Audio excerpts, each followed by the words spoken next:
कीर्तनाची वारी। येथे एकची लीला तरले, जे सर्व भावे मज भजले, तया आईले स्थळी सरले मायाजाळ। आणि परमार्थ करण्यासाठी हा देह आपल्याला दिलेला आहे। पण या देहाच्या दोन बाजू मी तुम्हाला सांगत होतो, देह नाशक आहे। नाशात तीन प्रकार आहे, स्वभाव नाश, आश्रय नाश, परता नाश। शरीराचा स्वभावताच नाशवान आहे, म्हणजे ते नाशवानच आहे। आणि दुसरा आश्रय नाश, पडून गेले या भिंती, चित्राची केवळ होय माती। भिंतीवरचं चित्र आश्रय नाश। आणि तिसरा घटाचा, घागरीचा काठीनं केलेला नाश, तो परता नाश। तात्पर्य संतांना हा देह प्रिय नाही, तसा या देहाबद्दल द्वेषे नाही। अद्वेष्टा सर्वभूतानां मैत्रम करुणैवच, निर्ममो निरंकार समदुःख सुखक्षमी। तो सर्वभूतांचे ठाई, द्वेषाते निनाची काही, अपपर नाही चैतन्य जैशी। म्हणून भक्त जे असतात ना, हे देहावर उदास असतात आणि त्यांना कोणत्या प्रकारची आशा नसते। ही गोष्ट अभंगाच्या पहिल्या चरणात आहे। भक्त ऐसे जाना जे देई उदास, भक्त ऐसे जाना जे देई उदास, भक्त ऐसे जाना जे देई उदास, भक्त ऐसे जाना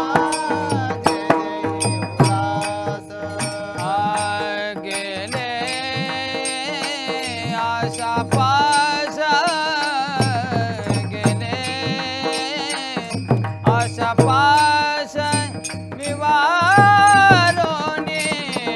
विषय तो त्यांचा झाला नारायण, विषय तो त्यांचा झाला नारायण। गेले आशा पाश निवारोने, गेले आशा पाश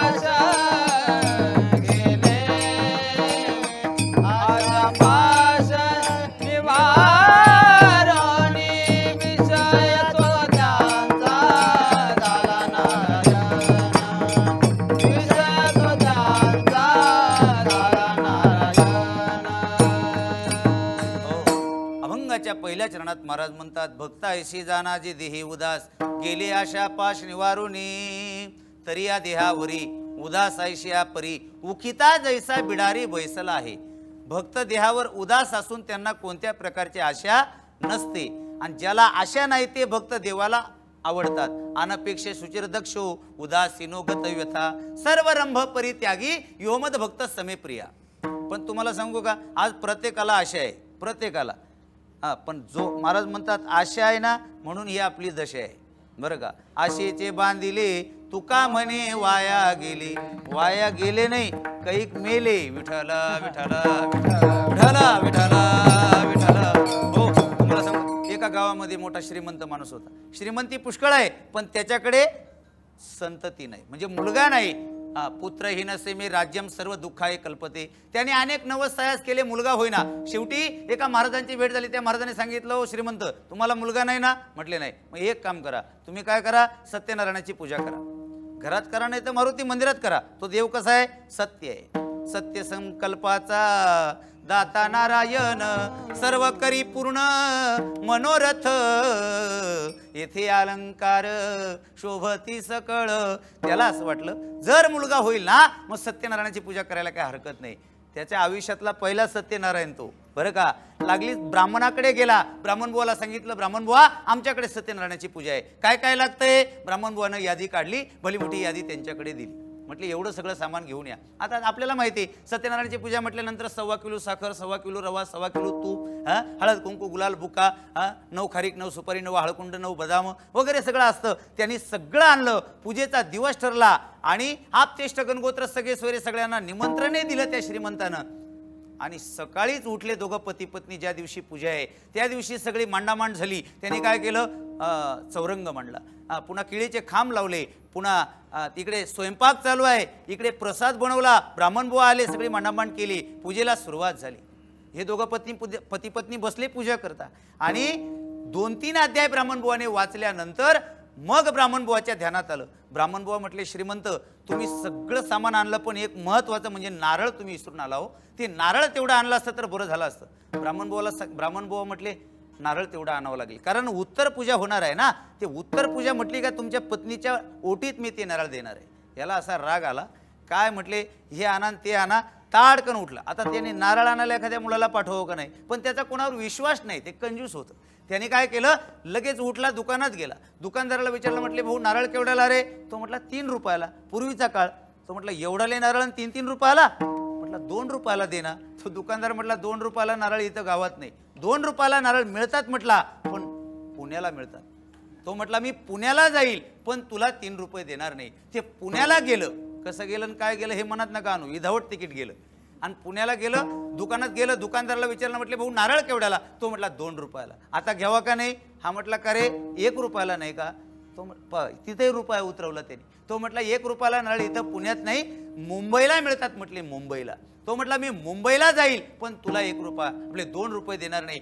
पुन्हा त्यांनी गाडी पकडली, पुन्हा टू मुंबई. आणि त्या गाड्या चालूच असतात, सिद्धेश्वर, कोइंबतूर, चेन्नई, मद्रास, हैदराबाद वगैरे गाड्या चालूच असतात ना. पुन्हा त्यांनी पुण्याहून निघाला, तो मुंबईला आला.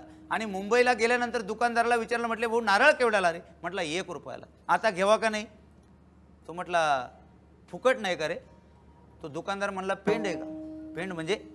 अरे आम्ही माल भरून आणतो, तू आणि फुकट मागतो? तुला जर नारळ पाहिजे असेल तर पलीकडे वसई पट्ट्यात जा म्हटला, तिथे नारळाच्या बागचे बाग आहेत. नारळाच्या झाडावर चढणे आणि नारळ तोडणे. तो म्हटला एवढ्या लांब आलोच आहे ना, नारळाचं पोतडच भरून घेऊन जाऊ म्हटला. म्हणून त्यांनी तो वसई पट्ट्यात गेला. नारळाचं झाड त्यांनी पाहिलं, असं उंच गेलेलं वाकलेलं. त्या झाडावर तो चढला आणि भरपूर उंच चढला. नारळ तोडण्याकरता गेला. त्यांनी नारळ पकडला, तोडायला गेला, पण तेवढ्यात त्याचे पाय निसटले आणि तो नारळाला टांगून राहिला. लटकला. तो खाली पाहिलं तर 10-12 पुरस पाण्यानं भरलेली विहीर खोल होती. ती अगोदर पाहिलीच नव्हती. तो म्हटला बापरे, विहिरीच्या सुतातच टांगलो. म्हणला जर नारळ तुटलं तर विहिरीत बुडून मरू. म्हणला पोहता येत नाही. नारळ गावातच घ्यायला पाहिजे होतं. कधी? हे सगळं रामायण झाल्यावर. विठ्ठल विठ्ठल विठ्ठल विठ्ठल. हो, बराच वेळ झाला नारळाला लटकून आहे. तेवढ्यात काय प्रकार झाला, एक उंटावर बसून त्या ठिकाणी त्या जंगलातून माणूस येत होता. त्या उंटावाल्याला यानं पाहिलं आणि विचारलं, हाक मारले, ओ उंटावाले मामा इकडे या, इकडे या. उंटावाल्याला त्याची दया आली. म्हटले भाऊ काय प्रकार आहे? म्हटले उंटावाले मामा तुम्हाला मी नंतर सांगतो, पहिलं एक काम करा, उंट विहिरीच्या कडेला उभा करा आणि उंटावरती तुम्ही उभे राहा आणि मला खाली घ्या. उंटावाल्याने तेच केलं. उंटावरती तो उभा राहिला बरं का. उंट विहिरीच्या कडेला उभा केला, उंटावरती उभा राहिला. नारळवाल्याचे पाय धरायला गेला, पण खालून उंटच निघून गेला. उंटाला वाटलं बरं झालं, ओझं झालं कमी, ते गेलं निघून. अहो लटकलं ना हे घेण्यानं देण्याचं. एकाला एक दोघंही लटकून राहिले. बराच वेळ झाला आणि तेवढ्यात तिकडून एक घोडेस्वार येत होतं घोड्यावर बसून. त्या घोडेस्वारानं पाहिलं, म्हटले एका नारळासाठी हे दोघं काय करतात? हे दोघं जण म्हणले भाऊ चौकशी नंतर कर, घोडं विहिरीच्या कडेला उभं कर, घोड्यावरती उभा राहा आणि आम्हाला एकेकाला खाली घे. त्यांनी तेच केलं. घोडं काय केलं, उभं केलं रस्ते आपल्या त्या विहिरीच्या कडेला. घोड्यावरती तो उभा राहिला, उंटावाल्याचे पाय धरायला गेला आणि खालून घोडाही निघून गेला. तुम्ही म्हणाल काय गतीर महाराज, एवढ्या कुठं चाटा मारता का? 3-3 माणसं नारळाला लटकले, नारळ तुटलं कसं नाही? त्याला वेळ अजून. विठ्ठल विठ्ठल विठ्ठल विठ्ठल. हो, इकडं ब्राह्मण बुवाची पोथी संपली. ब्राह्मण बुवानं त्या बाईला सांगितलं, हो आमची दक्षिणा ना. 5 अध्याय संपले, कार्यक्रम संपला. ती बाई म्हटली, हो ब्राह्मण बुवा फुकटचे पैसे घेता का? फुकटचे पैसे घेता? हा, इकडे आमचे हे घर मालक गेलंय नारळ आणायला, ते अजून आलं नाही आणि तुम्ही म्हणता का पोथी संपली, अजिबात दक्षिणा मिळणार नाही. 5वा अध्याय काढा, पुन्हा पोथी लांबवा. ब्राह्मण बुवा हुशार होते. ब्राह्मण बुवा म्हटले, आपण जर आता पोथी लांबवली नाही तर आपल्याला दक्षिणा मिळणार नाही. मग ब्राह्मण बुवाने 5वा अध्याय काढला आणि पुन्हा पोथी वाचायला सुरुवात केली. त्या साधू वाण्याची नौका पाण्यात बुडाली. त्या साधू वाण्याची नौका पाण्यात बुडाली. त्याचं सर्व द्रव्य नाहीसं झालं.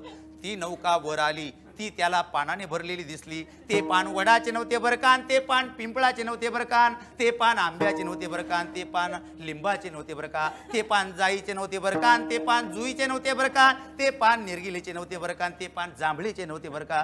ती बाई म्हटली, ओ ब्राह्मण बुवा ते पान नेमकी कशाचं होतं? ब्राह्मण बुवा म्हटले, असं मध्ये मध्ये बोलायचं नसतं बरकान, ते पान कशाचंही असो बरका. पोथी लांबवायची म्हटल्यानंतर आमचं असं चालू असतं बरकान.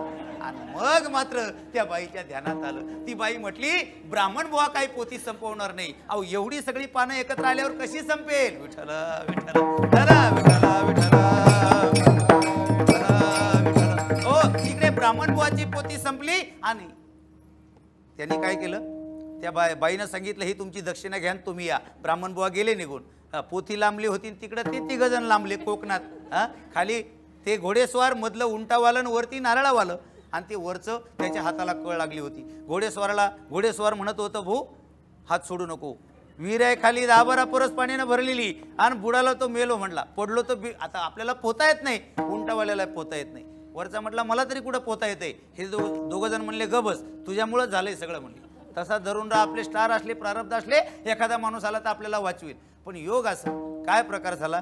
राहिलं ते घोडेस्वार म्हटला हात सोडू नको, हात सोडू नको, मी मोठा श्रीमंत माणूस आहे, तुला घरी घेऊन जाईल, आणि घरी घेऊन जाईल, जगलो वाचलो ना 1 लाख रुपये तुला देईल मी म्हटला, पण हात सोडू नको.